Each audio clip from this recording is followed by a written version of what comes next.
সরকারের ভূমিকা সীমান্তে খুবই অপ্রতুল এবং সরকার সীমান্তে নজরদারির ক্ষেত্রে খুবই স্বল্প ভূমিকা পালন করছে। এই ১০০ দিন বিএনপির শাসনকালে ১৯ জন নিরীহ বাংলাদেশি মানুষ ভারতীয় বাহিনীর বিএসএফের গুলিতে নিহত হয়, গুলিবিদ্ধ হয়ে আহত হয়েছে ২৪ জন। মাননীয় স্বরাষ্ট্রমন্ত্রী যেভাবে কথা বলেছেন যে সীমান্তে যদি অপরাধজনিত কারণে কারো উপর আক্রমণ হয়, হামলা হয়, গুলি করা হয়, হত্যা করা হয়, এটাকে বর্ডার কিলিং বলা যাবে না। আমি অনুরোধ করব মন্ত্রীদের এই দায়িত্বশীল জায়গা থেকে যখন কথা বলবেন, সংজ্ঞায়িত করবেন, ওনাদের মনে রাখতে হবে যে উনি বাংলাদেশের ক্যাবিনেট মিনিস্টার। কিন্তু বয়ানটা হয়ে গেছে ভারতীয় মন্ত্রীদের মতো, ভারতীয় সংসদের ভিতরে, সংসদের বাইরে সবগুলোই হচ্ছে অনেকটা বিগত দিনগুলোর কর্তৃত্ববাদী শাসন আমলের বর্ধিতাংশ বা এক্সটেনশন। এর মধ্যে আমরা লক্ষ্য করছি এই সরকারের ১০০ দিনের অধিক সময় অতিবাহিত হয়েছে, কিন্তু সরকার যেভাবে দেশ পরিচালনা করছে, এখানে জনগণের অধিকার, তাদের ইশতেহার, প্রতিশ্রুতি এবং দেশের সামগ্রিক উন্নয়ন অগ্রগতি, বিশেষ করে গণতান্ত্রিক শাসন ব্যবস্থা প্রবর্তনের চাইতেও, সেই উদ্যোগ, পদক্ষেপ, প্রচেষ্টার চাইতেও সরকার অত্যন্ত দুঃখজনকভাবে অতীতের ফ্যাসিবাদী কায়দায় দেশ শাসন করছে। এ পর্যন্ত যত পদক্ষেপ নিয়েছে, সংসদের ভিতরে, সংসদের বাইরে, সবগুলোই হচ্ছে অনেকটা বিগত দিনগুলোর কর্তৃত্ববাদী শাসন আমলের বর্ধিতাংশ বা এক্সটেনশন। যেমনটি বলতে পারি, অন্তর্বর্তীকালীন সরকার ১৩৩টি অধ্যাদেশ জারি করেছিল। ৩০ কার্য দিবসের মধ্যে সংসদে এটা অনুমোদনের বাধ্যবাধকতা সংবিধানে বলা আছে। ওনারা সংসদ অধিবেশনটা ডেকেছেন পূর্ব পরিকল্পিত অনুযায়ী, এটা বোঝা যায় শেষ দিকে এসে, যাতে তড়িঘড়ি করে বিরোধী দলের উপরে চাপিয়ে দেওয়া যায়, সময় সংকট দেখিয়ে যাতে যথাযথ বা পর্যাপ্ত আলোচনার সুযোগ না দিয়ে এটাকে পাশ করে ফেলা। প্রথম দিনে ১৩৩ অধ্যাদেশ স্থাপিত হয়েছে, কিন্তু যে প্রক্রিয়া আলোচনাটা হয়েছে, বিরোধী দলকে ২ দিন আগে বা সংসদ সদস্যদেরকে ২ দিন আগে যে কাগজ দেওয়ার কথা, কোনো কোনো ক্ষেত্রে ১ ঘন্টা আগে দিয়েছে, কোনো ক্ষেত্রে আলোচনা চলাকালও দিয়েছে। কিন্তু জাতীয় স্বার্থে বিরোধী দল এটাকে চ্যালেঞ্জ করে নাই। চ্যালেঞ্জ করলে সেই আলোচনায় এখানে স্টপ হয়ে যাওয়ার কথা। এটা আমাদের কার্যপ্রণালী বিধি অনুযায়ী সংসদ পরিচালনার যে পদ্ধতি আছে, সেখানে এটা অ্যালাউ করা যায় না। তারপরে আমরা জাতির স্বার্থে এই অ্যাক্টগুলো পাস করব, এটা আমরা চেয়েছি। এটাও সংস্কারের একটা পার্ট ছিল। ১৮ মাসের সরকারের ১৩৩টি অধ্যাদেশ কিন্তু একটু সংস্কারের অংশ ছিল। সেখানে মৌলিক কিছু বিষয় আছে। মৌলিক সংস্কার ২০টি, যেখানে মানব অধিকার কমিশন, সংবিধান ও সংবিধিত সমস্ত কমিশনগুলো আছে, নির্বাচন কমিশন সহ দুর্নীতি দমন কমিশন, গুরুত্বপূর্ণ জনগণের অধিকার সংরক্ষণ, মানবাধিকার সংরক্ষণের যে সমস্ত কমিশনগুলো ছিল, সেই ২০টিকে ওনারা এখানে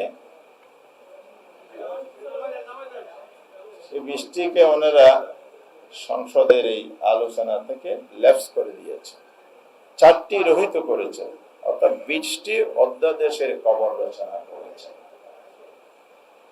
মৌলিক সংস্কার যদি না হয়, তাহলে গুরুত্বহীন কিছু বিষয়ে সংস্কারকে সংস্কার বলা যায় না। তার মানে সরকার সংস্কার যে চায় না, এটা বারবার প্রমাণিত হয়েছে, এবারও প্রমাণিত হয়েছে। এই জন্য আমরা রাজপথে আছি, থাকবো। আমরা দাবে দাবে আন্দোলনকে চূড়ান্ত রূপ দেব, জনগণের অধিকার আদায় করে ছাড়বো ইনশাআল্লাহ। এবারে 11 দল ঐক্যবদ্ধ আছে, থাকবে, সে হবে ধারাবাহিক কর্মসূচি পালন করবে। আজকে আমরা যে বিষয়টি নিয়ে আপনাদের সামনে হাজির হয়েছি, সেটা হচ্ছে বাংলাদেশের সীমান্ত আজ অরক্ষিত। সীমান্ত হত্যা বাংলাদেশের দীর্ঘদিনের চলমান পরিস্থিতি। তবে বর্তমান সরকারের আমলে সীমান্ত হত্যার যে চিত্র আমাদের সামনে আছে, এটা আমাদের স্বাধীনতার সার্বভৌমত্বের জন্য মারাত্মক একটা হুমকি। আমরা জানি আমাদের যে বিজেপি ইতিমধ্যে 26টি জেলায় নিরাপত্তা ব্যবস্থা জোরদার করেছে, কিন্তু আমাদের প্রতিবেশী রাষ্ট্র প্রতিবেশী সুলভ আচরণ না করে এখানে অন্যায় এবং বাড়াবাড়িমূলক আচরণ বাংলাদেশের সাথে করে যাচ্ছে। ভারতের সংবিধানেও নাগরিক অধিকার যা নিজেদের নাগরিক, একইভাবে বলা আছে বিদেশি নাগরিকদের তাই সেই অধিকার দিতে হয়। প্রতিটি দেশে আছে, আমাদের দেশে আছে। যদি মনে হয় ভিন দেশের কোন নাগরিক তার দেশে অবস্থান করছে, সে যদি অন্যায়ভাবে অবস্থান করে, তার বিরুদ্ধে আইনানুগ ব্যবস্থা নিতে পারে। সেটা কি? সেটা হচ্ছে গ্রেফতার করতে পারে, 24 ঘন্টার মধ্যে আইনের কাছে সুপর্দ করতে পারে, বিচার আয়ে যা আসবে সে অনুযায়ী পদক্ষেপ নিতে পারে। ভারত সেই পথে হাঁটে নেই। ফেলানের হত্যাকাণ্ডের কথা আমরা জানি। এ ধরনের সীমান্তে প্রতিনিয়ত যে ঘটনাগুলো ঘটে, বাংলাদেশের উপর আক্রমণ, সীমান্তের ভিতরে প্রবেশ করে যেভাবে মানুষের ক্ষেত খামারে পর্যন্ত হামলা চালায়, এগুলো বাংলাদেশের অতীত ইতিহাস নয়, বর্তমানও চলমান। সাম্প্রতিক পশ্চিমের ঘটনা ঘটেছে। তারা বলে যে ভারতের ডিকশনারিতে পশ্চিম বলতে কিছু নাই। তাহলে আপনারা যেটা বিভিন্ন পয়েন্টে সীমান্তে এতগুলো লোক জোরপূর্বক ঠেলে দেওয়ার চেষ্টা করেছেন, আমাদের বিজেপির সাথে বাংলাদেশের দেশপ্রেমিক জনগণ প্রতিরোধ গড়ে তুলেছে। তারা যদি ঐক্যবদ্ধ প্রতিরোধ গড়ে না তুলত, তাহলে এতদিনে ভারত তাদের দেশের অনেক নাগরিক বা তাদের দেশে বসবাস করে অনেক লোককে বাংলাদেশকে ঠেলে দিয়ে পশ্চিমের ব্যবস্থা করত, এবং ইতিমধ্যে কিছু কিছু জায়গায় পশ্চিম হয়েছে। আমাদের এক তথ্য আমরা জাতীয় পত্রপত্রিকায় বিভিন্ন মাধ্যম থেকে দেখেছি, সীমান্তে মার্চ, এপ্রিল ও মে 3 মাসে 50-এরও অধিক স্পটে সীমান্ত এলাকায় পশ্চিমের ঘটনা ঘটেছে। সেখানে 2479 জনকে পশ্চিম করার চেষ্টা হয়েছে। প্রত্যেক রিপোর্ট এটা হলো আমরা পাবলিকভাবে সোর্স থেকে যে রিপোর্ট পাই, এর সংখ্যা দ্বিগুণেরও বেশি। এবং ইতিমধ্যে এই 100 দিন বিএনপির শাসনকালে 19 জন নিরীহ বাংলাদেশি মানুষ ভারতীয় বাহিনীর বিএসএফ এর গুলিতে নিহত হয়, গুলিবিদ্ধ হয়ে আহত হয়েছে 24 জন। বিএসএফ এবং আরাকান আর্মি, যেটা মায়ানমারের সাথে এই বর্ডারে, 83 জনকে আটক করে বা জোরপূর্বক তুলে নিয়ে যায়। সীমান্ত পরিস্থিতি যা, সরকার সেই ক্ষেত্রে যে পদক্ষেপ নেওয়ার কথা, যথাযথ পদক্ষেপ নিতে ব্যর্থ হয়েছে। কারণ আমাদের মাননীয় স্বরাষ্ট্রমন্ত্রী যেভাবে কথা বলেছেন যে সীমান্তে যদি অপরাধজনিত কারণে কারো উপর আক্রমণ হয়, হামলা হয়, গুলি করা হয়, হত্যা করা হয়, এটাকে বর্ডার কিলিং বলা যাবে না। আমি অনুরোধ করব, মন্ত্রীদের এই দায়িত্বশীল জায়গা থেকে যখন কথা বলবেন, সংজ্ঞায়িত করবেন, ওনাদের মনে রাখতে হবে যে উনি বাংলাদেশের ক্যাবিনেট মিনিস্টার। কিন্তু বয়ানটা হয়ে গেছে ভারতীয় মন্ত্রীদের মতো, ভারতীয় বক্তব্য বাংলাদেশে কোনো মন্ত্রী দিতে পারে, এটা আমাদের বিশ্বাস করতে কষ্ট হয়। কারণ হচ্ছে, সীমান্তে যদি কাউকে যদি আপনি ঠেকাতে চান, এটার জন্য আইনে আছে, উনিও সেটা জানেন, এটা আমরা বিশ্বাস করতে চাই। সীমান্তে কেউ যদি অপরাধও করে থাকে, সে অপরাধ দমনেরও পদ্ধতি আছে।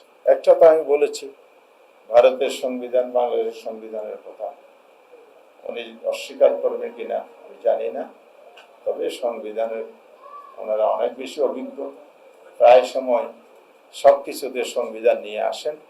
তো এই জায়গায় সংবিধানের ধারাটা ভুলে গিয়েছেন কিনা, নাকি অন্যের দ্বারা প্রভাবিত হয়েছে বলেছেন, এটা একটা প্রশ্ন থেকে গেল।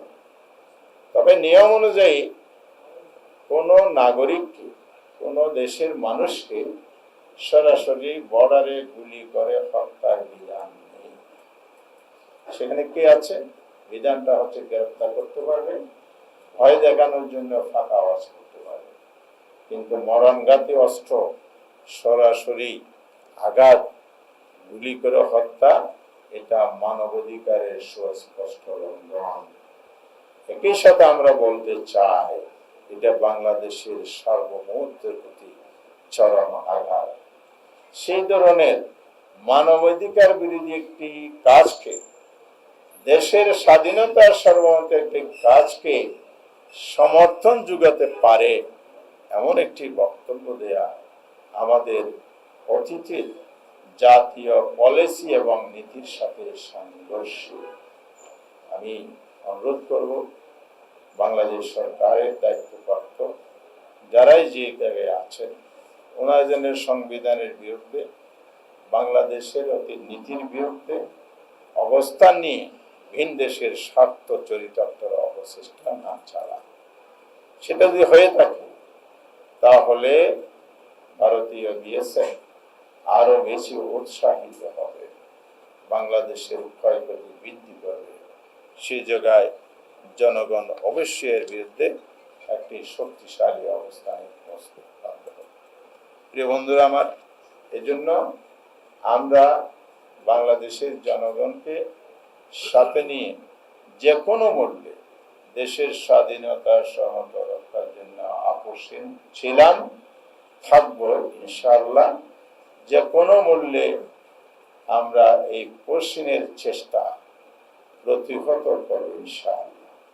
আমি সীমান্ত এলাকায় গিয়েছিলাম, শূন্য রেখা যেটা, সেখানে হলো ধান ক্ষেতের মধ্যে ভারত হলো পুশিং করতেছে বাংলাদেশে, এবং খুবই মানবতার জীবন যাপন করছে তারা।